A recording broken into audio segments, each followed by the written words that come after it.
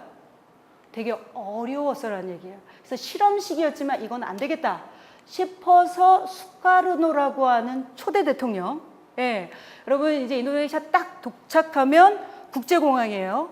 수카르노 하타 공항이에요. 그게 인도네시아 초대 대통령, 부통령의 이름을 갖단 국제공항의 이름이 나오는 거죠. 그래서 수카르노가 어떻게 하느냐? 민주주의는 하되 가이드, 즉 엘리트에서 리더를 통해서, 엘리트의 리더를 통해서 민주주의를 하겠다라고 하는 교도 민주주의 시기를 갖는다는 얘기예요.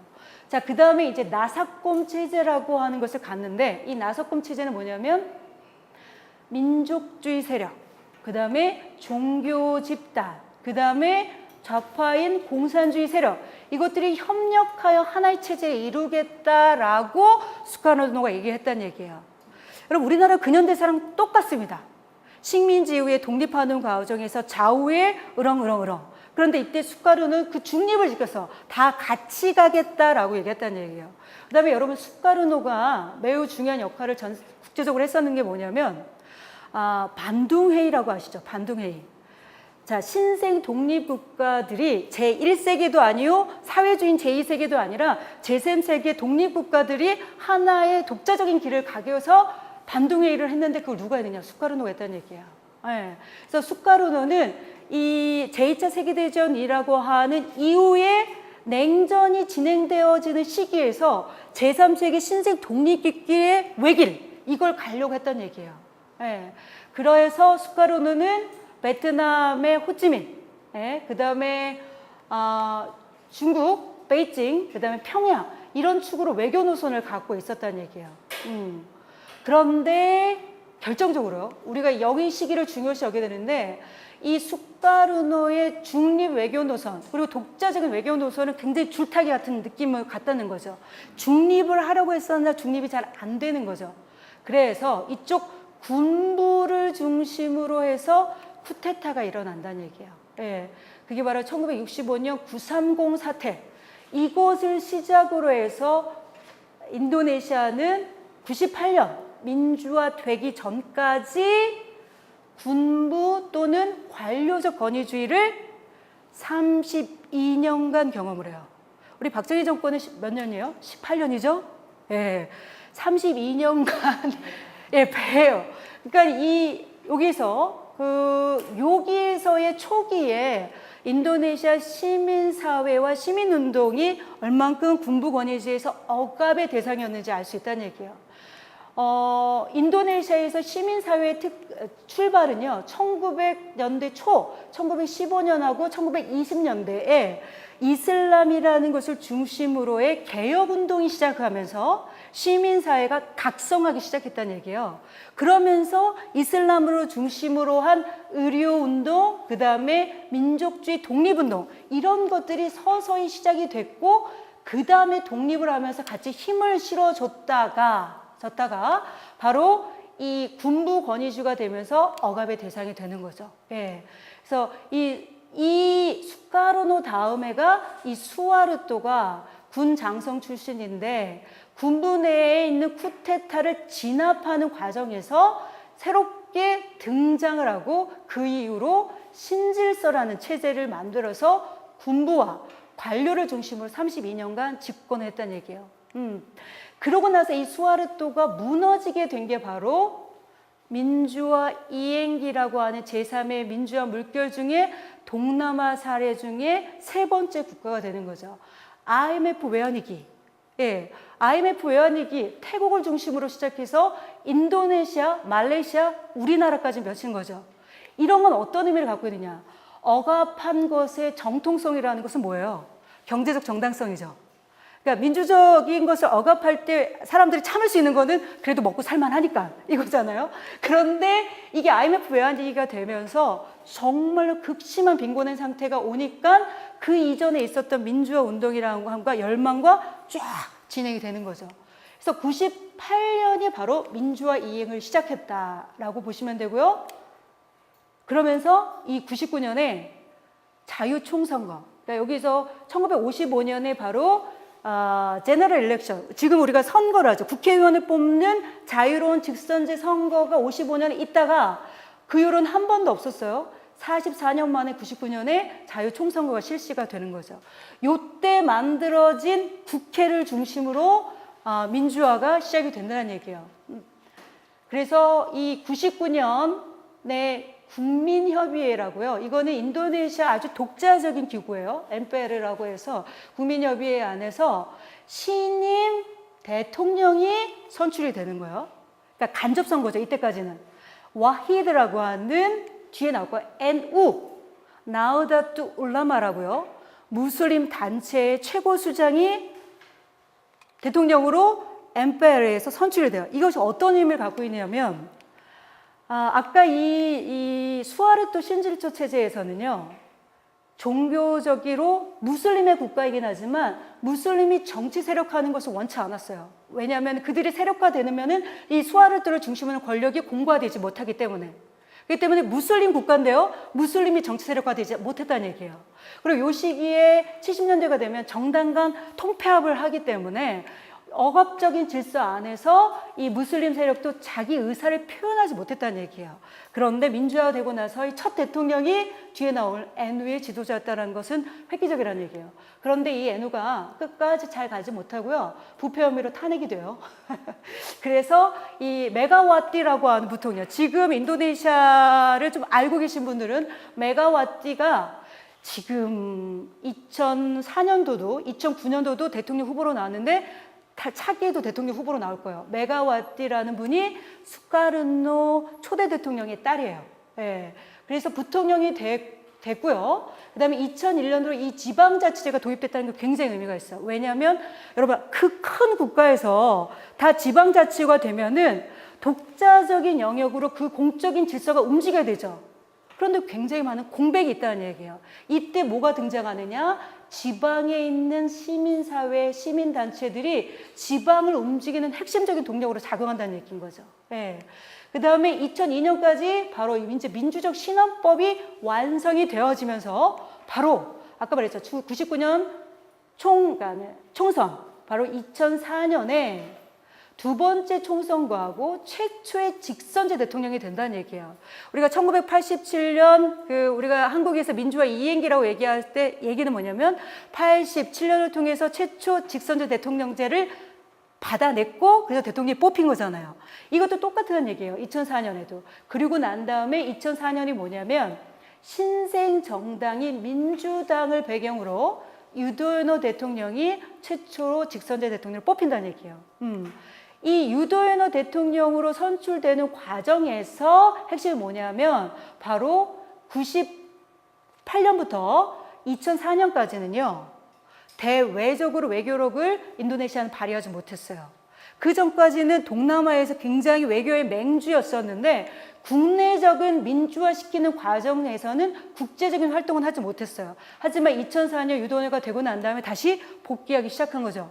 외교적인 역할들이요. 뒤에 중요한 부분이 있는데요. 그 다음에 2009년이 바로 민주화 세 번째 총선거, 그 다음에 두 번째 직선제 대통령으로 이 유도현호가, 그러니까 여기 수실로 밤방 유도현호라고 해서 SBY라고 해요. SBY의 SBY. 그래서 SBY의 즉 수실로 밤방 유도의 재선 성공이다라고 하는 거예요. 그러니까 99년, 2004년, 2009년, 2004년, 2009년. 총선과 대선이 국민에 의한 직접 투표에 의해서 되고 났다. 이것이 바로 민주화 이행과 공고화의 가장 성공적인 사례라는 거예요. 그래서 이 인도네시아의 정치 변동에 있어서 굉장히 중요한 역할이 뭐냐면 바로 아세안이라는 거예요. 아세안. 여러분 아세안 Association of Southeast Asian Nations라고 해서 아세안의 약자를 쓰잖아요. 동남아 국가연합. 이거를 누가 만들었느냐? 1967년에 인도네시아, 싱가포르, 필리핀, 태국, 말레이시아. 예. 이 5개 국가들이 만들기 시작을 해서요. 90년대가 되면은 바로 베트남, 캄보디아, 라오스, 브루나이, 아까 미얀마. 이 5개 국가가 들어오면서 10개의 지역 국가가 된다는 얘기예요. 여러분 아세안이 굉장히 중요한 이유는 뭐냐면 아세안 플러스 3 이게 뭐예요? 한중일이죠. IMF 외환위기 이후에 아시아의 경제 위기는 동남아 문제만이 아니라 동북아의 문제도 있다 해서 같이 연대를 하는 거죠. 그리고는 이것은 어디까지 가느냐? 동남아하고 동북아를 하나로 묶는 동아시아 지역 공동체 움직임이라는 얘기예요. 그러니까 유럽연합처럼 동남아, 동북아를 하나로 아우러서 동아시아 지역 공동체를 만들려고 한다는 얘기예요. 이것이 NGO라는 활동의 폭이 어디로 간다는 얘기예요? 국내적인 차원을 넘어서 어디요? 지역적 차원. 지역적 차원을 넘어서 오면 세계적 차원으로 가는 이유가 되는 거죠. 그러면 우리나라가 속해져 있는 동북아와 인도네시아 속해 있는 아세안이라는 이 두 개의 연결고리는 뭐가 되겠어요? 아시아라는 지역 안에서의 INGO의 활동과 연관되어 있다는 얘기인 거죠. 네. 그래서 이 인도네시아는 아세안 창설 중에 하나로서 매우 중요한 역할을 했고요. 아세안 플러스 3. 근데 제가 이거 잘못 썼는데 아시안이 아니라요. 아세안 레지오널 포럼 ARF. 여기에 북한이 들어가 있다는 얘기예요. 북한이 전 세계 지역기구에서 들어가는 지역이 없어요. 예. 그중에 가장 대표적인 게 ARF. 예. 여기에 미국도 있고요, 러시아도 있고요, 중국도 있고요, 당연히 동남아 국가도 다 들어가 있죠. 그러니까는 이 동남아의 외교의 장, 동남아 동북아 앞으로 어떻게 해야 돼요? 전쟁이 없어야 되죠. 이거에 대한 외교력을 보여주는 것이 이건데, 저는 이제 정치학을 전공하는 사람으로 있어서 NGO의 활동들이 외교의 방향에도 지대한 영향을 줘야 된다고 저는 생각이 들거든요. 국내 정치를 하는 있어서 NGO의 활동들이 대외 정책에 대한 지대한 영향을 주는 것은 내적으로나 외적으로 국제관계를 변화시키는 매우 중추적인 역할을 하는데, 한국에서의 NGO들이 외교의 문제에 대해서 과연 많은 인식을 갖고 있을까? 저는 조금 부족하다고 생각해요. 한반도에 전쟁의 위협이 없고 평화적인 통일을 하기 위해서 NGO들의 외교적 인식이 굉장히 중요한데, 그런 면에서 동남아의 NGO들은요, 바로 아세안이라고 하는, 그리고 이 동아시아라고 하는 지역 질서에 대한 민감한 반응을 보이고 있다는 얘기예요. 뒤에 나올 거예요. 왜냐하면 아세안을 중심으로 하는 NGO들이 활동들이 있기 때문인 거죠. 그래서 아셈, 에이펙, G20의 하나의 회원국이 역할을 갖고 있다는 거죠. 이 부분은 인도네시아의 NGO 활동과 무관한 게 아니라 관련되어 있다는 얘기를 드리려고 한다는 거죠. 그래서 이 민주주의 수준이라고 얘기하는 것 자체가 바로 시민사회가 개입해야 될 이유가 거기에 있다는 거죠. 인도네시아 누누이 얘기했지만 가장 성공한 민주화 사례 중에 하나예요. 그래서 이거를 타협에 의한 민주화라고 얘기한다는 얘기예요. 근데 이 타협에 의한 민주화는 또 다른 성공이기도 하고 한계로도 작용을 해요. 여러분, 32년 동안 집권했던 세력들이 민주화되고 난 다음에 완전히 옷을 벗었을까요? 그렇지는 않겠죠. 예. 그러니까는 군부였던 사람들이 정치인으로 바뀌는 거죠. 예. 그래서 형식은 선거를 통해서 권력이 형성되되, 그 선거의 과정과 그리고 권력을 작동되어지는 구체적인 내용이라는 것에 있어서는 어때요? 자유, 민주, 복지, 정의, 인권, 이런 것들이 굉장히 형식화돼서 내용적으로 확보하지 못한 한계를 갖고 있다는 거죠. 그래서 이 타협에 의한 민주화는요, 전복, 그 다음에 불안, 이런 것은 나타나지 않고 뭔가 위와 아래에 의해서 타협에 의해서 순차적으로 진행된 것은 유의미하나 과거의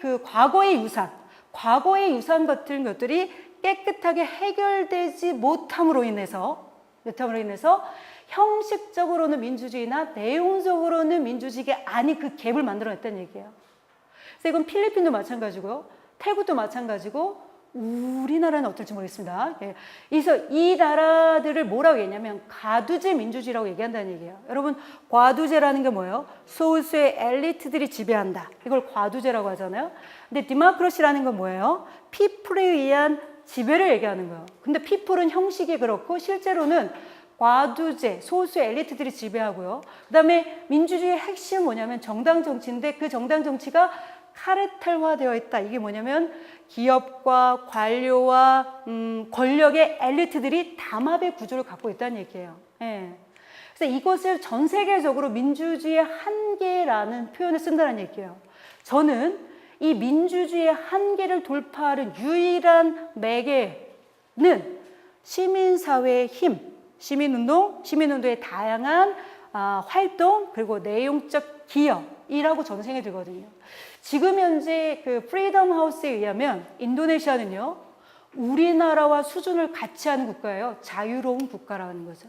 그래서 이거는 어떤 의미, 형식적으로는 굉장히 민주주의 수준에 이뤘다. 하지만 내용적으로는 아직 그렇지 않다는 얘기예요. 뒤에 보시겠지만 32년 동안 군부가 지배하는 동안에 어땠냐면 아제의 분리독립 운동하려고 하는 사람들도 탄압을 했고요. 동티모르도 1967년에 군부가 들어가서 너희는 우리나라 땅이야, 이렇게 된 거거든요. 그러니까 동티모르가 아니라 이리안 자야. 그러니까 이리안 자야도 군부의 불안정한 내적인 구조들을 보완하기 위해서 힘을 외부적으로 실으면서 이리안 자를 통합한 거란 얘기예요. 그럼 이리안 자야도 끊임없이 어때요? 독립을 하려고 하는 흐름이 있는데 그것을 억압했겠죠. 그 다음에 동티모르의 분리독립도 굉장히 폭력적으로 억압을 했다는 얘기예요. 그러면 그 오랜 시간의 국가 폭력에 의해서 시달린 희생자들이 있을 거 아니에요? 그런 부분들을 어떻게 하면은 민주화되고 난 다음에는 보상이나 그 다음에 과거 역사에 대한 청산을 해야 되는데 안 그랬거든요. 오히려 그것을 주장하는 사람이 2004년 가루다 공항에서 가루다 항공을 그러니까 가루다를 타고 네덜란드 가는 길에 독극물을 묻고 그 인권운동가 죽임을 당해요.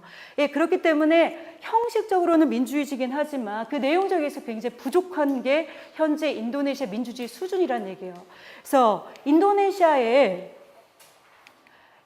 시민사회, 제가 왜 시민 가로치고 얘기를 했느냐. 사실 우리가 생각하는 근대적 시민이라고 얘기하는 것으로 인도네시아 사회를 얘기하기에는 인도네시아가 걸어온 길이 다르다는 얘기를 하려고 한다는 얘기예요. 예.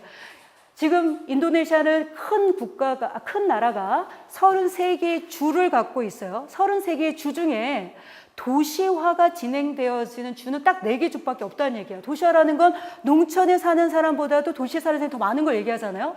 그 다음에 문맹률, 도시화율, 산업화율 이런 걸로 우리가 근대적이다라고 얘기를 하는데 실제로 지금 2012년에 인도네시아는 그렇지 않다는 얘기예요. 그래서 우리는 어떤 한 사회를 이해할 때 근대적 카테고리로만 보면 안 되고 그것이 과거의 역사적 전통 속에서 파악한다. 그래서 인도네시안 소셜 히스토리 이걸 굉장히 봐야 된다는 얘기죠. 그래서 인도네시아는 모빌리티와 인모빌리티가 동시에 존재한다. 즉 이동성이 있는가 하면 이동하지 않는다는 얘기예요. 변화하는가 하면 그렇지 않다는 얘기인 거죠.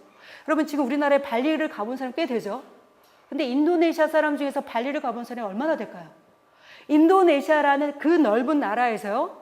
내가 아까 아제라는 지역에서 살다가 발리라는 곳을 가는 것은요. 정말 제가 유럽 여행을 가는 것과 같은 거라는 얘기예요. 한 번도 그 고장을 떠나보지 않은 사람들도 꽤 있다는 얘기죠. 예. 그 다음에 소셜 리지더티. 이게 뭐예요? 그 사회 경직성이 있다는 얘기예요. 즉 이슬람이라고 하는 고유성이라는 것들이 예를 들면 움직이지 않는 그런 부분이 있다는 얘기죠. 하지만 이슬람이라는 그 고유성뿐만 아니라 소urce 플럭스 굉장히 유동성이 있다는 얘기예요. 아까 말했죠. 이 힌두, 불교, 이슬람, 유럽, 그 다음에 지금은 한류, 인도, 일본의 영향 굉장히 플럭스, 유동성을 갖고 있는 흐름이 강한 그런 사회라는 거죠. 그 다음에 고립된 사회이기도 하고 코스모폴리타니즘, 즉 보편적인 요소 이것이 다 함께 어우러져 있는 사회라는 얘기예요. 그래서 전통적 종교적 신념책인 이슬람뿐만 아니라 다양한 근대적 가치체계, 민족주의, 자유주의, 공화주의, 민주주의, 인권, 복지라는 것들도 굉장히 복잡하게 진행한다는 얘기예요. 그래서 인도네시아는 결코 하나의 관점으로 설명될 수 없는 다양한 시각이 공존하는 사회라는 거죠. 여러분 이 페더럴리즘이라는 것은 연방주의죠. 그러면 여러분 다양한 종족이 이 종족이 얼마나 다양하냐면 그 고유성을 갖고 있냐면 자바 종족은요 자바어를 갖고 있어요. 자바어. 그리고 순다 종족은 순다 언어를 갖고 있어요. 예. 미난카바오 종족은 미난카바오어를 갖고 있어요. 그런데 이 고유한 에스닉 랭귀지를 바하사 인도네시아 말이라는 것으로 하나의 네이션으로 구성하고 있다는 얘기예요.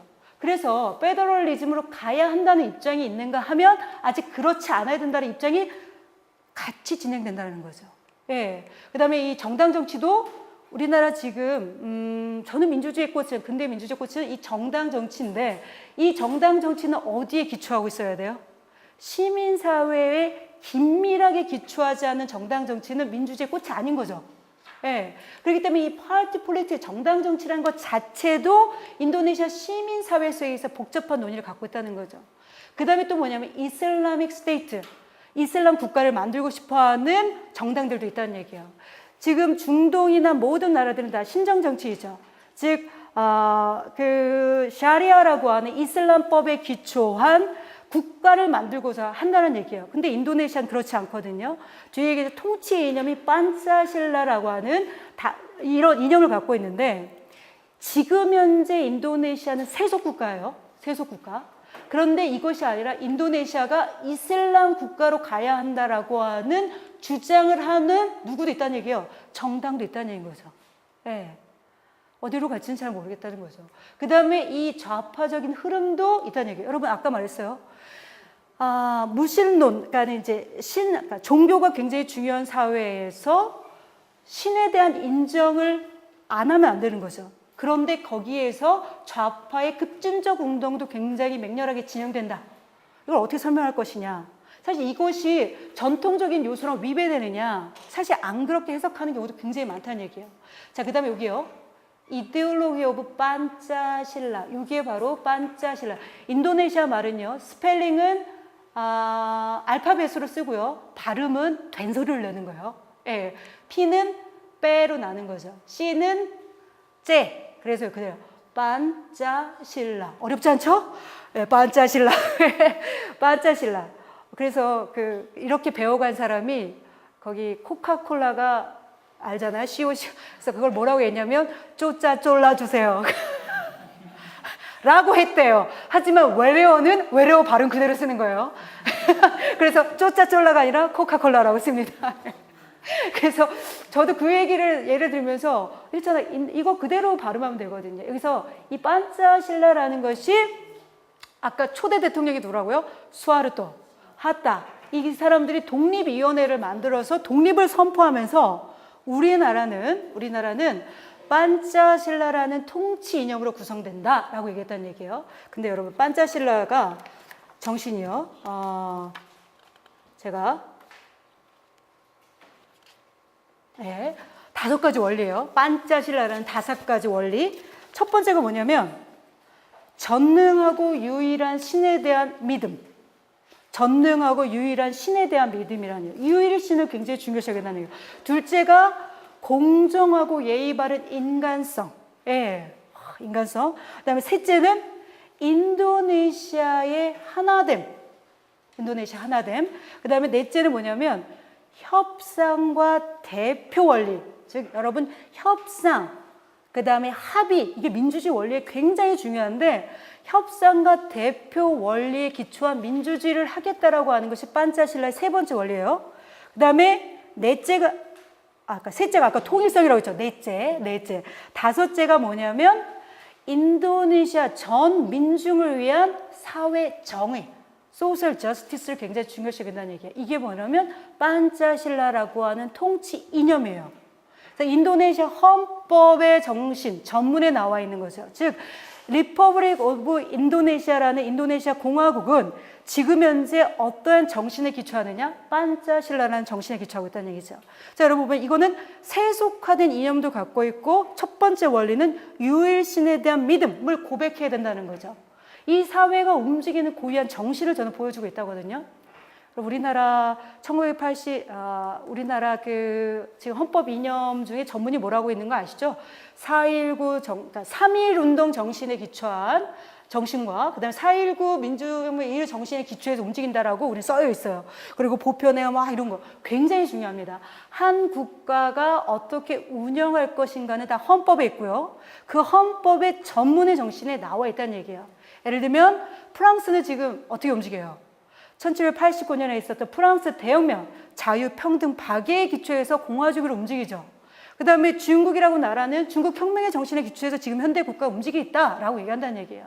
그러니까 이 판짜실라라고 하는 것이 매우 중요한 이념인데 이게요, 이데올로기화 되어졌을 때 문제라는 얘기예요.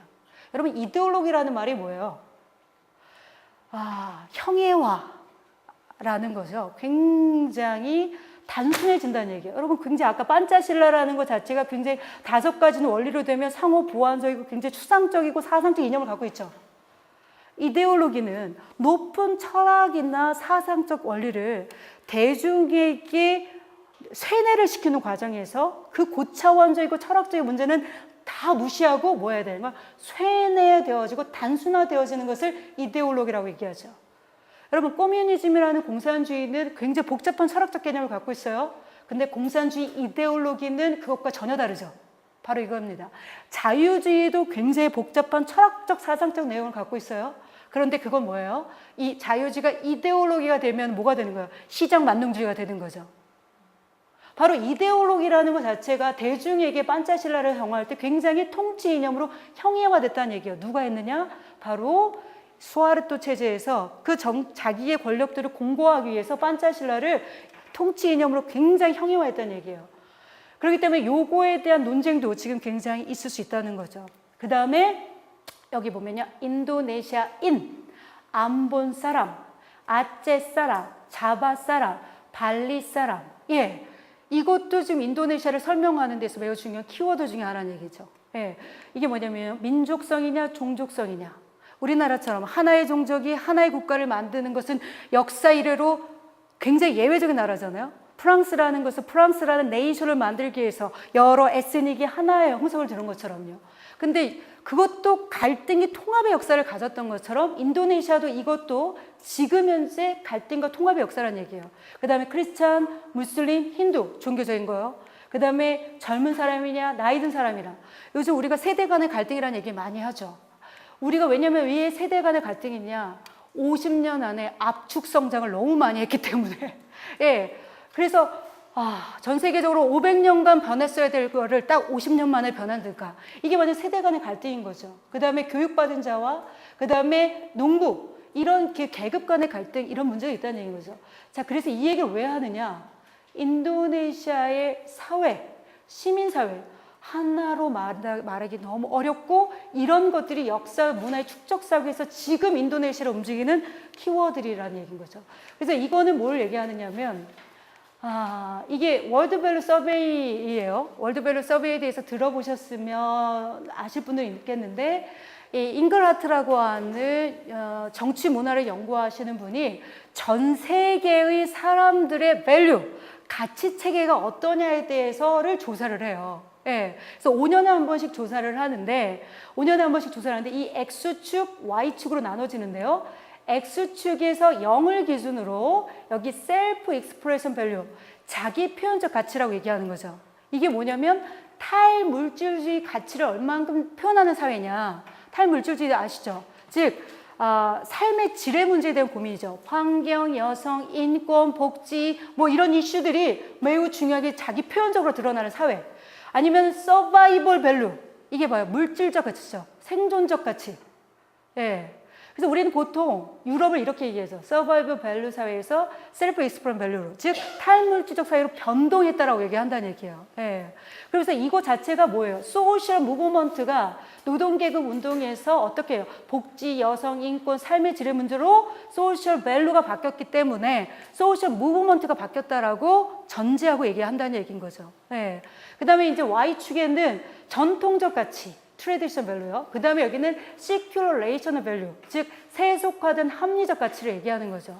여러분 여기 전통적 가치라고 얘기하는 것은 바로 가족, 마을, 이런 커뮤니티, 이 중요성에 대한 강조, 그리고 특히나 종교적 가치를 중요시 여기는 것을 전통적 가치라고 얘기하는 거죠.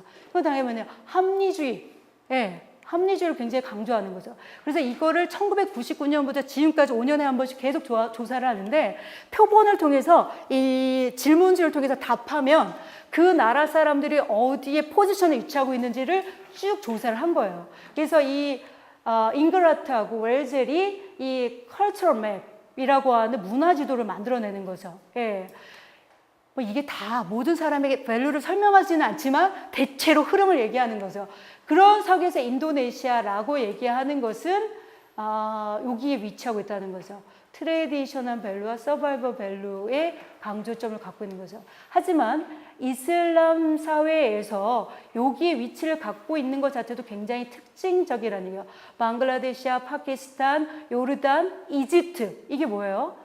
같은 같은 이슬람권이지만 셀프 익스프레션, 즉 자기 표현적 가치가 이쪽으로 더 많이 갖고 있다는 것은 그만큼 상대적으로 개방적인 사회, 자기 표현을 하고 있다는 사회인 거고요. 그 다음에 상대적으로 경제적인 문제도 더 낮다라는 것을 의미한다는 얘기예요. 너무 흥미로운 건요, 이 사우스 코리아, 한국이요. 컨퓨시안의 이렇게 유교주의에 들어가는데 일본, 홍콩, 타이완, 중국, 여기 한국이 들어가는 거죠. 이 컨퓨시안이 가장 물질적인 밸류에 속하는 거예요. 예, 그래서 이런 얘기들 하네요. 중국은 가장 자본주의적인 나라가 사회주의를 하고 있다라고 얘기를 하는 거죠. 예, 컨퓨시안. 그다음에 너무 흥미로운 건요. 아까 얘기하려고 했는데 한국이요. 시간이 가면 갈수록 이쪽으로 더 가고 있어요. 서바이벌 밸류. 제가 이거 1999년 거를 안 보여줬는데요. 1999년에서 보여주면 서바이벌 밸류가 이쪽에 좀 있다면 이쪽으로 더 강화된다는 얘기죠. 한국 사회가 경쟁, 물질 이거를 더 많이 추가했다는 얘기예요. 보통이 이거 뭐냐면 잉글라트가 뭐라고 얘기하냐면 사회가 근대화되고 경제적으로 풍요로워지면 뭐가 된대요? 셀프 익스프레션 밸류, 삶의 질, 환경이니 여성이니 인권이니 이런 거에 굉장히 중요하게 된다라고 얘기하는데 가장 예외적인 사례가 우리나라예요. 그게 시민사회 운동에 있어서도 굉장히 단점을 갖고 있는 문제가 왜 환경이, 북한의 복지가, 북한의 인권이 왜 중요시해야 되느냐. 한국 사회 바닥의 전면에 그런 인식이 없다라는 거죠. 제가 흥미로운 거는 그 사회의 밸류가 어떻게 움직이냐에 따라서 이 변동을 나타난다는 얘기예요. 그래서 이제 최근에 지금 3번째 지도가 나올 거예요. 아마 조사에 의하면. 그래서 인도네시아 NGO라고 얘기하는 것은요. 저기 NGO 학과니까 NGO 개념에 대해서 많이 잘 아시겠지만 이거를 빼고요. 인도네시아는 NGO라는 개념이 없다라는 거예요. 그냥 그것을 차용해서 인도네시아 말로 쓰긴 하는데 원래 NGO라는 개념에 고유어가 있어요. 름바가 수와다야 마샤라칸. 여러분 여기서 NGO라는 건 GO가 아니다라는 게 중요한 거죠. NGO. 그런데 그 인도네시아 고유어에서는 뭐냐면요. 이 마샤라카시 소사이어티예요. 소사이어티가 수와다야, 자립했다는 거죠.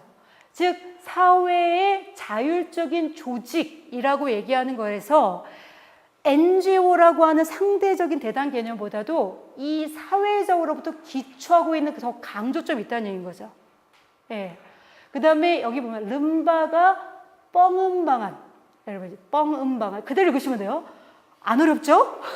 여기 스와다야, 예, 마샤라카. 여기서 SY 컷 이런 거는 이제 산스크리트어에서 왔기 때문에 좀 굴려주면 마샤라카 이렇게 해주면 돼요. 예, 예. 그러니까는 이 사회의 자립을 뻥음방한하면 디벨롭먼트예요. 발전시키는 조직이다라는 거죠. 예. 핵심이 뭐냐면요. 마샤라카. 아래로부터, 사회로부터 자립화된 조직이 애초부터 굉장히 강했다는 얘기인 거죠. 우리는 국가와 시민사회 이 두 가지 개념을 봤었을 때 이렇게 얘기하죠. 국가는 없어져도 되지만 시빌 소사이어티는 영원할 것이다. 시빌 소사이어티의 형태에 따라서 스테이트의 형태가 달라질 수 있는 거잖아요. 자산이 어디로부터 오느냐? 마샤라카, 소사이어티부터 오는데 애초에 그것들이 굉장히 강력하게는 아니에요. 전통적인 사회에서요. 있어 왔고 현대적인 의미에서 LSM, LPSM이라고 얘기한다라는 거고요. 근데 이제 사회운동이 민주화라고 하는 두 가지 입장에서 이런 것은 민주화에 어떻게 기여했느냐. 그러면 아까 흐름대로 얘기했어요. 그러니까는 1915년에서 20년대 무슬림의 개혁주의 운동으로부터 시작되어졌은 아래로부터의 시빌 소사이어티 흐름이 있었다. 그러면서 그것들이 어떻게 됐다고요? 민족주의 독립운동으로 갔다. 그러다가 수하르토 체제가 되어지면서 어떻게 됐다고요? 억압을 받았다. 그리고 나서 이 수하르토 체제에서 뭐가 돼요? 80년대가 되면 그 국제적인 원조를 받는 INGO들이 실제로 자립해서 형성이 된다는 얘기예요. 예, 자립해서 형성이 되어지고 아래로부터 민주화 운동이 요청이 되어지면서 지대한 영향을 갖다가 1998년 민주화가 되고 나면은 시민사회, 시민운동이 꽃을 피운다는 얘기죠. 꽃을 피운다는 거죠. 그런데 문제는 이것이 꽃은 피우나 덜 생산적인, 아직 그런 한계에 부딪혀 있다는 얘기죠.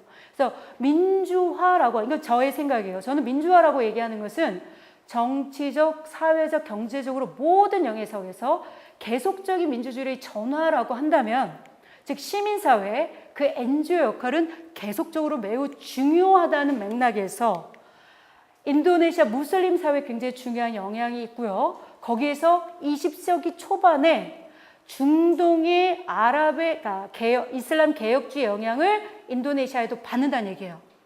그래서 20세기 초반의 개혁주의 운동이 인도네시아 무슬림에 매우 중요한 영향을 미치는데요. 거기서 핵심이 뭐냐면 전통적인 종교 지도자인 끼야이, 이 끼야이에 대한 권위에 대한 도전이라는 얘기예요. 아까 얘기했죠. 전통적인 요소에서 신비적이고 혼합주의적인 믿음과 관행이 있었는데 이것들이 아랍에서 개혁주의 운동, 이게 뭐예요? 경전으로 돌아가자. 경전으로 돌아가자라는 운동이 여기서 있었다는 얘기예요. 경전, 즉 무슬림의 경전이 뭐예요? 코란. 예. 그다음에 선지자들이 활동했던 기록들을 얘기하는 하디스. 이 코란과 하디스로 돌아가자고 하는 흐름. 근데 여기 보면요. 근대주의, 즉 서구화되어지는 것을 두려워하지 않았다는 얘기예요. 예. 그러면서 요거의 반응이 요것에 지지하는 흐름과 반대하는 두 흐름이 존재한다는 얘기예요. 이것이 지금까지도 두 축으로 존재한다는 거예요. 무슬림을 대표하는 양대 조직인데요. 당연히 NGO죠. NGO예요. 그런데 우리가 생각하는 그런 NGO는 아닌 거죠. 근데 이제 종교사회에서 굉장히 중요한 축을 갖고 있다는 거죠. 그래서 무함마디아. 예. 이 사람들이 개혁주의와 근대주의로 해서 경전으로 돌아가자는 흐름이라는 얘기인 거죠. 그래서 꾸란과 하디스로의 회귀. 이거 중요하고요. 무함마디아라는 뜻 자체가요. 무함마드의 추종자. 무슬림을 만들었던 창시자죠. 무하마드. 예. 그런데 여러분, 이 회원이 뭐예요? 3천만 명이에요. 우리 인구 5천만이잖아요. 3천만 명의 회원. 예. 그래서 이거는 전통 마따람이라는 이슬람 왕국의 경전을 해석했던 나흐란이라는 사람을 중심으로 1912년으로 근대적 조직을 만들었다는 얘기인 거죠. 그 다음에 요거 나흐다트 울라마. 울라마라는 뜻이 종교 지도자. 그 다음에 나흐다트리 자각이나 부활이라는 의미하는데 이 종교 지도자의 연합이라고 얘기한다는 얘기예요. 종교 지도자의 연합. 이게 뭐예요? 끼야이가 연합되어 있다. 아까 그랬어요. 개혁주의 근대주의 운동은 뭘 부정한다고요? 끼야이를 부정한다고 했죠. 그런데 이 끼야이는 종교 지도자의 의미를 갖고 있기 때문에 이런 무함마디아에 대한 운동의 반응으로서 이 연합체가 형성이 됐다는 거죠. 현재 4천만 명을 회원을 두고 있다는 얘기예요. 즉 신비주의, 혼합주의적 형태들, 요소들을 갖고 있다는 거죠. 아까 여러분 나흐다트 울라마, NU의 지도자 누구? 와히드.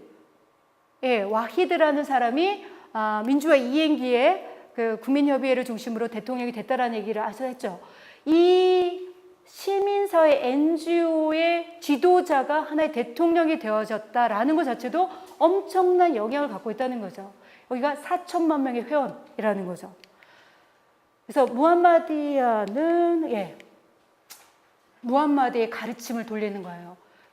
그래서 여기서는 모든 회원들 간의 평등성을 굉장히 강조하는데 여기 NU는요 끼야이의 권위를 굉장히 강조하죠. 그들의 학생을 산트리라고 하고 한 번 끼야이와 한 번 산트리는요 평생 가는 관계라는 거죠. 예.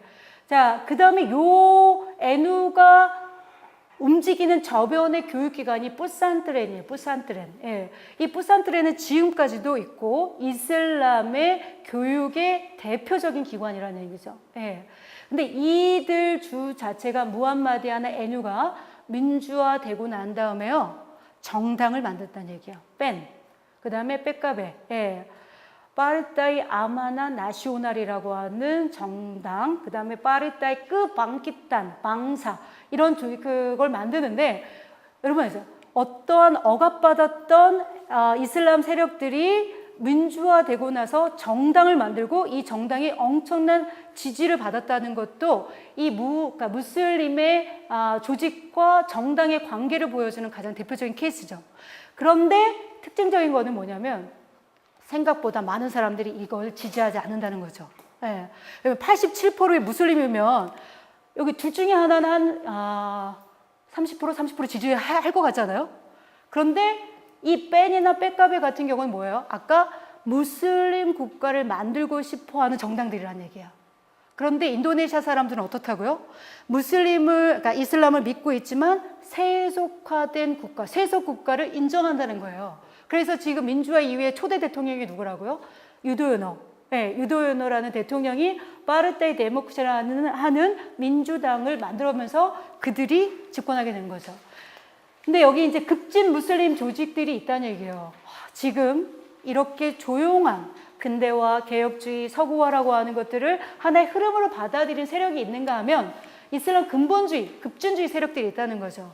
그래서 우리가 알다시피 지금 헌팅턴이 얘기하는 소위 말하면 문명의 충돌이라고 얘기하는 것 중에 이슬람의 급진주의 세력들도 인도네시아 내부에 당연히 있다는 거죠. 예. 그래서 여기 초기에 있었던 다룰 이슬람, 이슬람의 집, 예. 이 독립하는 후에도 이 정부군과 군사적 대립을 할 만큼 예, 강력한 이거 있고요. 그다음에 여기 이 다룰 이슬람과 이 지금 젬마 이슬람, 예, 이슬람 공동체라고 얘기하는 아시다시피 2002년 발리 테러, 예, 최근까지 이 테러가 있었던 주목의 대상이 이슬람 공동체라는 거죠. 2002년에 발리 테러에 우리나라 사람도 돌아가시게 됐죠. 그래서 발리의 다크 투어리즘 그 기념탑에는 우리나라 분들의 이름까지 다 올려져 있다는 거죠. 예. 자, 그 다음에 이슬람 수호전선 이런 급진주의 세력들도 있다는 얘기죠. 예. 여러분 이슬람 내에는 이런 급진 세력이 있는가 하면 아까 무함마디아 그 다음에 에누 같은 온건주의적인 세력들이 있고 인도네시아는 더 어디가 더 세다고요? 온건주의, 개혁주의, 근대주의 예, 세력이 더 세다는 얘기예요. 그렇기 때문에 인도네시아라는 사회가 뭐라고요? 무슬림 디모크라시, 무슬림 민주주의가 가능하다는 걸 보여준다는 얘기예요. 그러니까 지금 중동의 민주화라고 하는 가장 성공적인 케이스로서 일단 이제 무슬림권의 민주화가 어렵게 진행되고 있잖아요. 예. 지금 이집트, 시리아, 그 다음에 뭐가 있었죠?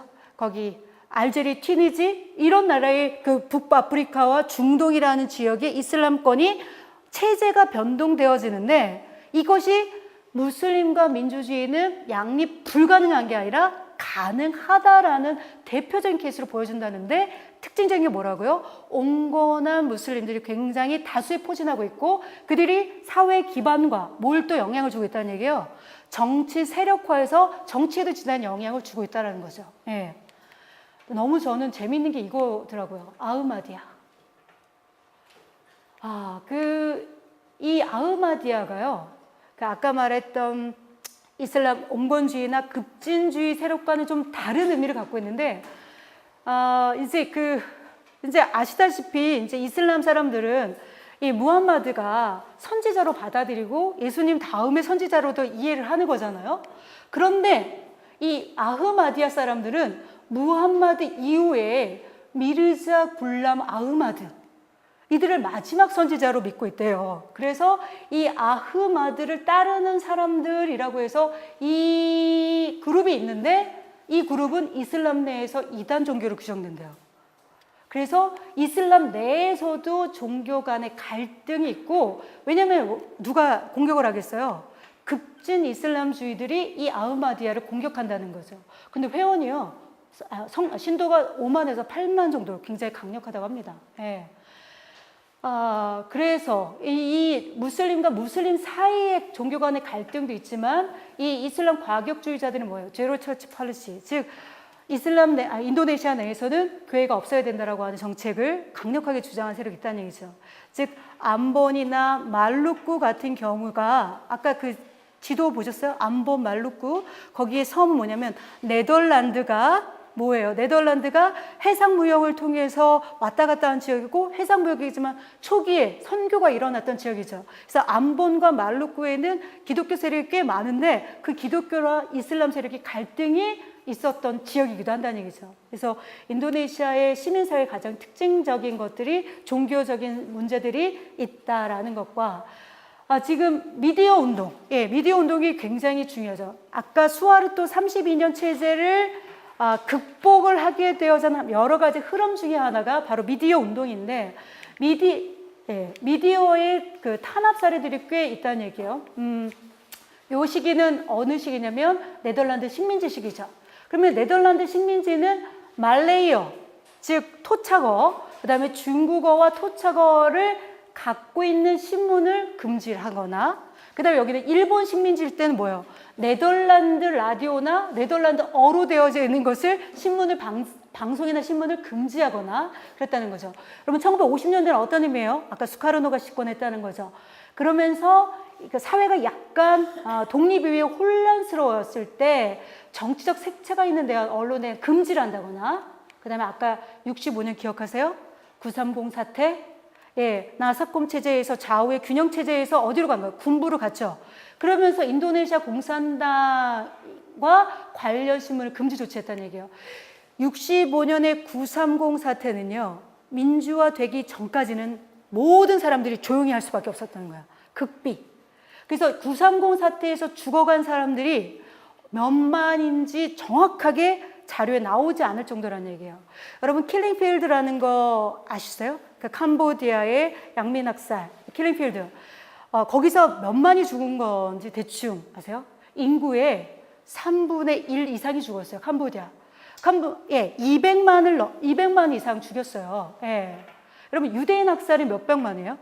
600만이라고 하죠. 예. 그러니까 킬링필드도 어마어마한 학살이고 65, 930 사태도 어마어마한 학살, 거의 200만 정도 죽었다라고 한다는 얘기예요. 예. 즉 공산당뿐만 아니라 그 사실 아시다시피 그 시기에 독립 이후에 뭔가 그 하는 흐름에 있어서 조금 민족주의나 개혁주의 세력이 공산주의는 아니지만 그쪽으로 친하다 그러면 다 싸그리 죽임을 당하는 상황이 된 거죠. 예. 그 다음에 그렇게 되면서 이제 수하르토 체제가 있으면은 누가 시작해요? 학생운동이 시작되죠. 예. 학생운동, 학생신문 금지. 그러니까 우리나라 비슷하다니까요. 예. 그 다음에가 이제 아까 말했던 판짜실라. 아까 통치 이념이 뭐가 됐다고요? 이데올로기화. 왜냐면요, 거의 마을 단위에서 판짜실라라는 것은 무엇이고 교육을 받는 거예요. 지금 우리가 지금 그 북한 사회를 고립화된 사회라고 얘기하는 것은 전체주의라는 거죠. 하나의 사상을 거기 시민 한 사람 한 사람이 다 갖고 있어야 되는 거죠. 교육받아야 되잖아요. 그게 판짜실라를 교육을 했던 거예요. 예. 그래서 이 판짜실라와 갈등하는 모든 신문들을 폐지한 거라는 얘기죠. 그래서 이 꼼파스, 지금의 인도네시아 딱 가면요, 일간 신문이 꼼파스예요. 그 다음에 그라메디아는 어디든, 이제 그라메디아는 인도네시아 전체 가면요, 대형 서점, 예, 있어요. 이 꼼파스 그라메디아 출판사를 폐지한다거나, 그 다음에 94년 하면 템포를 폐간해요. 이 템포, 지금 인도네시아 가면 주간지로 가장 유명한 템포. 예. 그래서 이들이 뭐가 됐겠어요? 체제를 비판하거나 민주화나 인권을 굉장히 중요시했겠죠. 즉, 수하르토 체제 이후에 모든 억압적이고 비인권적인 것들에 대한 저항을 하는 신문들을 다 폐간 됐다는 거죠. 그런데 그래서 아까 이 템포라고 하는 시사주간지를 중심으로 미디어 운동이란 것들이 굉장히 많이 지속되어졌고요. 그래서 이 템포의 창간자인 구나완이라는 분이요, 민주화되고 난 다음에 세계적으로 주목받는 이제 저널리스트가 된 거죠. 최근에 우리나라에도 왔어요. 예, 최근에 우리나라도 와서 이 템포의 정신이 어떤 거냐라는 얘기를 많이 하고 있죠. 예. 그래서 여러분 미디어라고 하는 것 자체 엄청나게 중요하죠. 예. 이 권력을 감시하고 이 감시하는 가장 대표적인 기능이 미디어잖아요. 이 미디어라고 얘기하는 것들이 가장 시민사회 소통적 기능을 하고 있는데, 그런 면에서 언론이 탄압됐다가 민주화 이후에서 엄청난 환경의 변화, 그래서 이거 드라마틱하다고 얘기한다는 얘기예요. 그래서 누누이 강조하는 인도네시아 민주주의의 이 사례는요, 보면 볼수록 그 다른 나라에도 지대한 모델로서 역할을 할 거라는 얘기인 거죠. 한국의 민주화도 굉장히 중요한 사례로 연구되지만 인도네시아 민주화는요, 아까 말했죠, 동남아뿐만 아니라 서남아시아, 그 다음에 중앙아시아, 그 다음에 중동, 북아프리카 이쪽의 흐름의 가장 거점으로서 인도네시아 민주주의가 굉장히 중요한데, 99년 이후에 언론의 자유법이 선포가 되고 언론 규제의 감시를 폐지함으로써 엄청난 활동이 재개됐다는 거죠. 그런데 이 국경 없는 기자들에 의해서 조사한 바에 의하면 아직도 인도네시아 언론 자유 지수는 약하다는 거죠. 2011년에는 146위, 그 다음에 2010년에 117위보다 악화되고 있어요. 예. 그래서 이게 뭐냐면 아까도 얘기했죠. 98년 기점으로 굉장히 민주화 붐이 있고 형식적으로는 민주화되나 뭐라고요? 내용적으로는 그것을 확보해 나가는 과정으로서 미디어의 역할도 지금 그 획기적인 뭐랄까 질적인 역할들을 하고 있다라고 보기에는 어렵다라는 거죠. 그 중에서 인도네시아 미디어 와치라고요. 항상 중요한 국면마다 각국 사회 언론사에 대한 감시, 이것이 하나의 시민운동 단위로 흐름이 있다는 얘기죠. 그러니까 2004년, 2009년 선거에 있어서 미디어의 감시는 매우 중요하죠. 얼마나 언론이 공정한 보도를 하고 있는지, 그리고 시민의 목소리를 가장 대변하고 있는지 매우 중요한 흐름이고요. 그다음에 이제 여성 NGO, 그 동남아 국가들이 상대적으로 여성지위가 높다라고 우리가 이제 토착 문화에서 얘기를 하는데 반드시 현실 그런 것은 아니다라고 봤었을 때 UNDP에 나와 있는 인도네시아의 GDI 지수, 즉 그러니까 이 성에 관련된 것들이 얼만큼 발전되어 있느냐라고 봤었을 때 이렇게 보면은 높지 않다는 얘기를 하는데 일단 기대 수명치는 여자가 더 높아요. 그런데 읽고 쓸 수 있는 것은 당성인 남자가 높고 그 다음에 1인당 GDP에서 여성은 남성에 비해서 3분의 1 수준이니까는 경제적인 것에 차이가 꽤 있다는 거죠. 이 인도네시아 여성은 아시아 태평양 평균 기준이라도 떨어지고 있다는 거죠. 그 다음에 UNDP GEM, 그러니까 이 젠더 인퍼먼트 메저가 어느 정도이냐라고 했었을 때 56위 정도 되는 거죠. 근데 인도네시아의 여성 운동은요, 뚜렷하게 있었어요. 언제 있었느냐? 수하르토 체제에서 여성 운동이 위로부터 있었다는 얘기예요. 그러니까 수하르토는요, 사실 그 지금 박정희 그 시절에 우리 경제개발 5개년 계획 했었죠. 똑같은 걸 합니다. 수하르토 시절에 경제개발 5개년 계획을요. 그 경제개발 5개년 계획 중에서 하나의 흐름이 여성을 끌어들이면서 움직임을 가는 거죠. 소위 말하면 여성 관변단체들이 움직이기 시작하는 거죠. 그래서 패밀리 웰페어, 가족복지라고 하는 것을 중심으로 쭉 시작이 되었다는 거예요. 그런데 여기서 특징적인 거는 바로 이 원래 전통적인 여성의 지위가 높은 부분들을 국가적 차원에서 첫 번째로 활용했고, 이때 만들어진 용어가 이브이즘이에요. 이브이즘.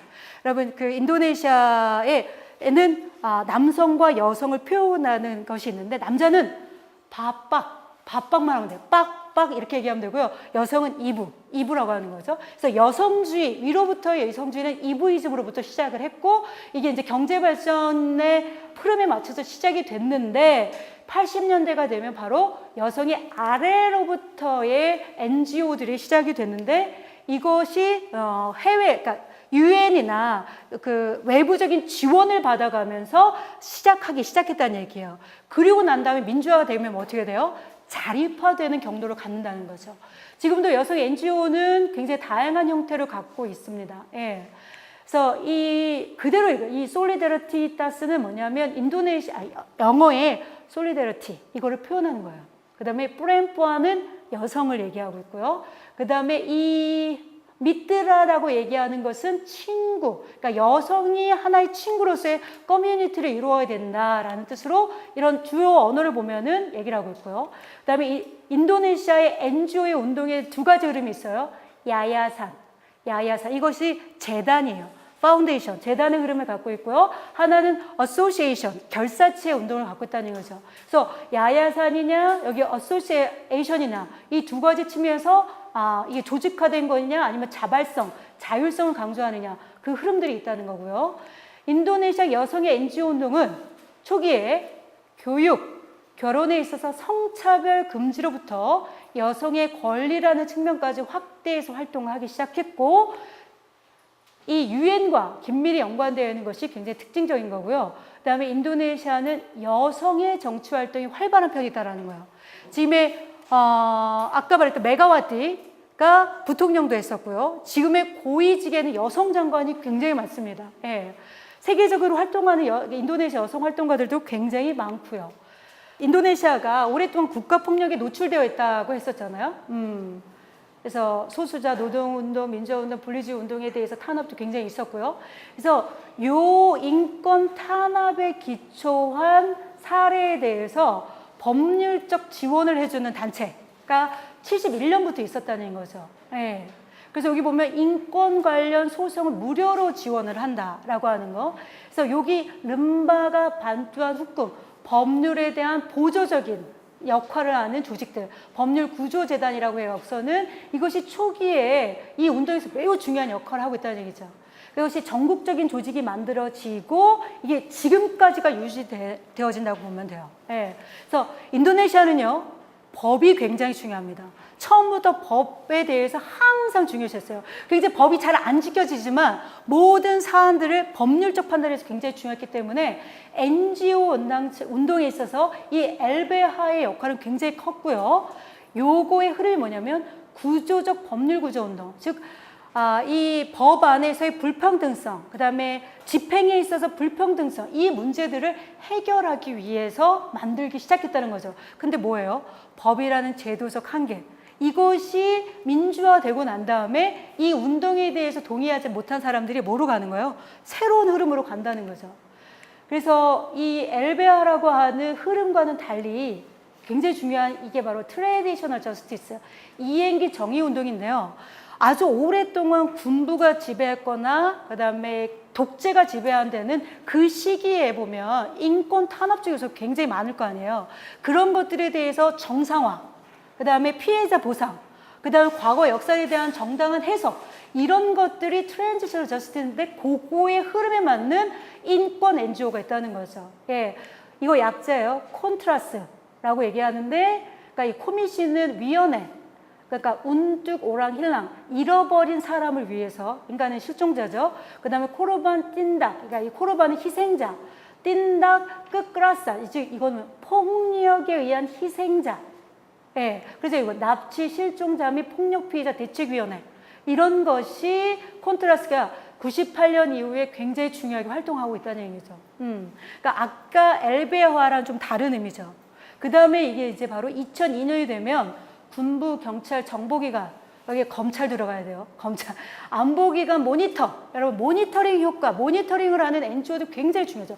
국가 폭력을 어떻게 감시할 것이냐. 저는요, 이게 그 민주화를 진행시키는 데 있어서 제3세계 민주화 운동에서 저희도 그런 것이 있기 때문에 그것이 뭔가 국가기관계, 국가인권위원회잖아요. 그런데 국가인권위원회가 워낙 국가의 소속기관이기 때문에 정부의 성격에 따라 다르죠. 예, 그렇기 때문에 NGO에서 인권단체가 매우 중요하다는 거예요. 왜냐하면 국가기관이라는 건 거버먼트가 어떤 성격을 따냐에 따라서 위원회 성격이 달라지는 거죠.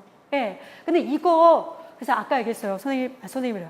엘베와, 그 다음에요, 이 콘트라스, 그 다음에 임파르시알, 이 세 개 단체의 중요한 흐름을 갖고 있는 사람이 무니르라는 사람이에요. 그 사람이 아까 변호사로서 활동을 시작을 하다가 저변으로 노동이나 인권 탄압을 했던 사람들이 쭉 보호받기 위해서 끊임없이 희생적인 활동을 했었는데, 그 사람이 민주화되고 난 다음에 이 문제를 해결하기 위해서 이 조직을 2개 만들었어요.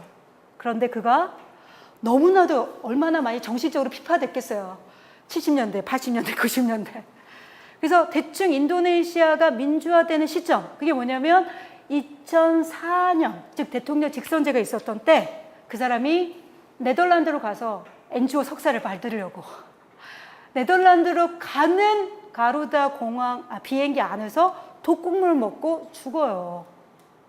그래서 이 무니르라는 사람이 굉장히 상징적인 인권 활동가로서 그의 죽임이 지금까지도 이행기 정의운동에서 상당히 핵심을 차지하고 있다는 얘기예요. 그래서 아까 말했죠.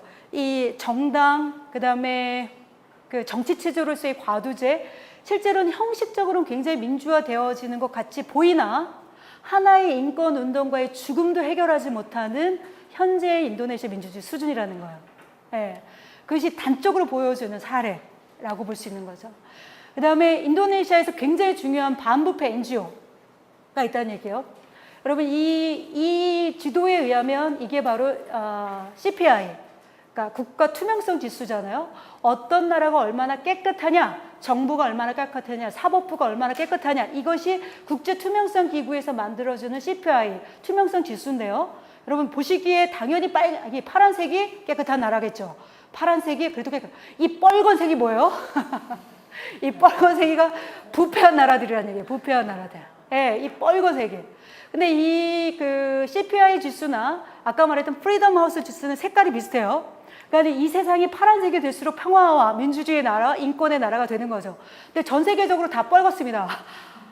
이게 어떤 의미를 갖고 있느냐. 아까 말했죠. 제3세계 민주주의 흐름이 어디서부터 시작되느냐면요. 여기요. 남부 유럽부터 시작해서 우리 이 아시아에서 한국, 그 다음에 필리핀, 인도네시아, 예, 그 다음에는 여기가 러시아의 민주화, 남부 유럽의 민주화, 그 다음에 지금 어디예요? 여기 북아프리카하고 중동의 민주화가 되는 거죠. 민주화의 스타트라고 얘기하는 것이 바로 이것을 파란색으로 만드는 스타트라는 얘기예요. 그런데 아직도 민주화돼도 이 부패, 여러분, 권력형 비리는 우리나라의 지금까지도 지배적이죠. 이걸 어떤 의미를 갖고 있느냐. 아직도 민주주의는 내용적으로 확보되고 있지 못하다라는 거예요. 그랬을 때 인도네시아를 보세요. 이게 숫자가 높을수록 깨끗한 나라예요. 네. 인도네시아, 여기 알다시피 이 싱가포르라는 나라는 인위적으로 좀 그렇다. 아직 민주화 국가는 아닌데 워낙 정부가 깨끗하잖아요. 예, 예. 법률적으로 잘 지낸다는 거. 왜 그러냐면 이 작은 국가를 움직이는 데 있어서 거버먼트가 청렴하지 않으면 따라오지 않는다는 거죠. 그래서 싱가포르는 시민사회가 없다라고 말할 정도예요. 다 국가인 거죠. 그런데 NGO는 있습니다. 관변 NGO들도 꽤 있다는 거죠. 근데 일단 부패 지수로 보면 이 싱가포르 굉장히 깨끗한 나라예요. 핀란드, 네덜란드, 싱가포르이 다 9점대에 속하는 나라예요. 여기 인도네시아는 아시아요? 2점. 그래서 98년 민주화 시점 전과 후가 여기 보면 상대적으로 악화되죠. 예, 이게 왜 그러느냐? 아까 몇 년도에 지방자치제가 됐다고 그랬어요? 2001년도죠. 2001년도에 지방자치가 됐는데 중앙정부의 부패가 어디까지 확대되는다? 지방정부까지 확대되는 거예요. 이거에 대한 각성이 이때부터 시작이 되는 거죠. 그래서 2004년도에 아까 말했던 유도요노가 부패와의 전쟁을 선포해요. 예. 그래서 지금 그랬는데 아직 안 변하잖아요. 예. 이게 왜 그러느냐? 인도네시아 고유의 문화도 관련되어 있습니다. 어쨌든 부패를 줄이는 것이요. 경제뿐만 아니라 사회 전반적인 인권의 문제와 관련된 게 뭐냐면 부패가 왜 문제예요? 사회로부터의 그 자원을 추출하여 권력 있는 사람들이 나눠먹는 게 부패잖아요. 예. 그리고 사회의 자원을 사회로 돌려줘야 그 사회가 건강한 사회가 된다는 거죠. 그래서 이 부패의 문제는 사회의 토양을 얼마큼 변화시키냐, 그 핵심에 있다는 얘기죠. 가난한 사회일수록 부패가 높은 이유는 사회에 있는 자원을 수탈하는 메커니즘이라는 거죠. 네. 그래서 이 인도네시아에서 부패, 반부패 지수는 굉장히 중요한데 이곳의 가장 대표적인 케이스가 인도네시아 코럽션 워치. 네. 그래서 민주화 이후에 이 단체가 만들어지면서 의회, 정부, 그 다음에 경찰, 그 다음에 예산, 그 코럽션이 어떻게 되는지 지켜보는 거죠. 감시 활동. 그래서 끊임없이 미디어에 알리고 이것들이 어디에 가는 거예요? 시민들에게 각성하게끔 하는 거죠. 그래서 어느 정당이 어떤 국회의원이 어떤 관료가 어떤 그 권력형 부패에 있는지 그걸 정확하게 알려주는 것이 시민들의 인식이 굉장히 중요한 거죠. 그래서 반부패죠. 그 다음에 두 개 남았어요. 이제 야삐까라고 하는요. 네. 지금 이제 우리나라 같이 이제 어떤 우리나라의 시민운동이 어떻게 되는지 모르지만, 이거는 원래 여기서 보세요. 피가 하나 있었는데 97년이 되면은 두 개가 피로 바뀌는 거예요. 그래서 초기 성격이 바뀌는 거죠. 이 야삐까라는 것은 여러 시민단체들의 연합체를 얘기하고 있어요. 그래서 구글에 야삐까를 치시면 그 사이트로 들어가시면 이것들의 운동이 어떻게 진행되는지 잘 할 수 있는데 초기에는 캐나다로부터 펀드를 받아서 이것을 인도네시아 시민단체에 나눠주는 역할을 했다는 얘기예요. 즉 펀드의 매니저 역할을 했다는 거죠.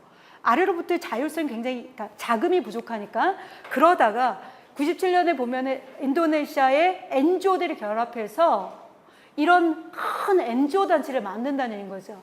야야사 뻥우탄 그 다음에 이거는 participation. 그러니까 이 영어를요 그대로 인도네시아 말을 바꾼 거예요. 그 다음에 initiative and kemitraan masyarakat 인도네시아. 여기 YPPIKMI 이걸 줄여서 야삐까라고 한다는 얘기예요. 자, 그래서 이것으로 발전이 됐다가 민주화 투쟁 이후에요. 2000년 독자 조직을 확보해요. 그래서 Civil Society Alliance for Democracy, 민주주의를 위한 시민사회 동맹이라는 것으로 해서 이 산하의 조직들이 있다는 거죠. 예. 그래서 민주적이고 독립적인 시민사회 건설로 해서 인권을 위한 투쟁이라는 것을 조직 목적으로 갖고 있다는 얘기예요. 그래서 이 역할은 뭐냐면 여러분 인도네시아 시민사회가 굉장히 역량이 어떨 것 같아요? 약하죠. 그래서 엠파워먼트를 어떻게 강력하게 했느냐, 컴퓨터 시스템을 어떻게 활동시켰느냐 이런 역할이잖아요. 시민사회 조직들의 기술 지원, 능력을 구축하고 그 다음에 시민사회 조직들 사이의 시너지 효과. 예, 이게 전 인도네시아로 흩어져 있는 시민단체들이 많을 거 아니에요. 그것을 연결해 시켜주고 네트워크 시켜주고 그리고 활동을 활성화시키고 효율성을 높여주고 그 다음에 퍼블릭 에듀케이션, 공공교육으로서 굉장히 중요한 역할을 합니다. 시민사회의 가장 핵심은 시민들의 의식인 거죠. 인권의 문제가 왜 중요한지, 민주주의의 문제가 왜 중요한지, 복지의 문제가 왜 중요한지에 대한 퍼블릭 에듀케이션이 굉장히 중요한데 그 역할을 한다는 거죠. 예. 그 다음에 전국적 이슈에 대해서 시민사회의 의견이 뭐냐, 우리는 이렇게 요청한다라고 하는 의견, 그러니까 애드보커시 운동을 한다는 거죠. 예. 이 전국적 네트워크 역할을 야피카가 하는데 그 중에 하나의 단체로 제가 야피카를 방문하게 된 적이 있어요. 제가 이제 인도네시아 민주주의라고 하는 관점에서 시민사회 기능이 어떤 것이냐, 그래서 야피카 단체를 찾아가 봤는데 그때 준 건데 여기서 보면은 인도네시아의 여성들이 매우 중요한 역할을 하는데 아직 글자를 못 읽을 분이 꽤 많다는 얘기예요. 그럼 바하사 인도네시아를 가르쳐 주고요. 매우 중요한 정치적인 이슈가 있을 때부터 어떤 의미를 갖고 있는지 얘기하고요. 그 다음에 선거. 여러분 2억 4천 명의 인구가 선거를 한다고 생각해 보세요. 그리고 다 섬들이 흩어져 있어요.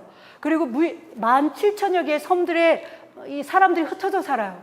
그러면은 이 정보를 접근하는데도 굉장히 어렵잖아요. 그러면 선거의 이슈가 뭐고 그 다음에 정당이 얼마나 많은지 아세요? 우리나라 정당이 7개, 8개는 많은 게 아니에요. 저기는 44개 정도? 44개 정도 나와주고요. 그 다음에 유의미한 투표를 받은 게 7개 정당인데 여러분 비례대표제이기 때문에 정당별로 후보 수도 굉장히 많아요. 누가 어디서 어떤 정당인지 어떻게 찍는지 잘 모르죠. 그런 것들을 계속적으로 교육시킨다는 거죠. 예. 그래서 제가 가보니까 그때 굉장히 활발하게 이런 역할들을 하고 있더라고요.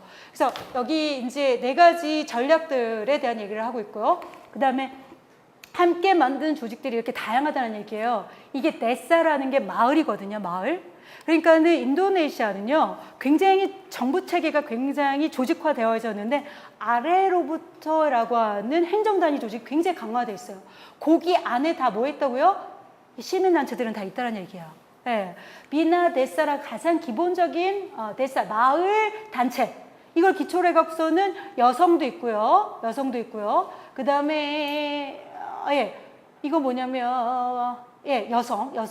그러니까 뻐르꿈플란 끌루아르가 른짜나 인도네시아. 이거 뭐냐면은 인도네시아 가족계획을 어떻게 할 수 있을까? 인도네시아 인구가 굉장히 많잖아요. 그래서 이 산하 제한이라나 이런 것들을 어떻게 할 것이냐. 다양한 조직의 형태들을 갖고 있는 것들을 갖고 있다라는 거죠. 그 다음에 아까 말했던 이 아세안의 동남아 지역에서의 인도네시아의 NGO 역할이라고 얘기하는 건 아까 아세안이라는 지역구가 매우 중요하죠. 그러면 NGO도 이 차원에 맞는 활동을 한다는 얘기예요.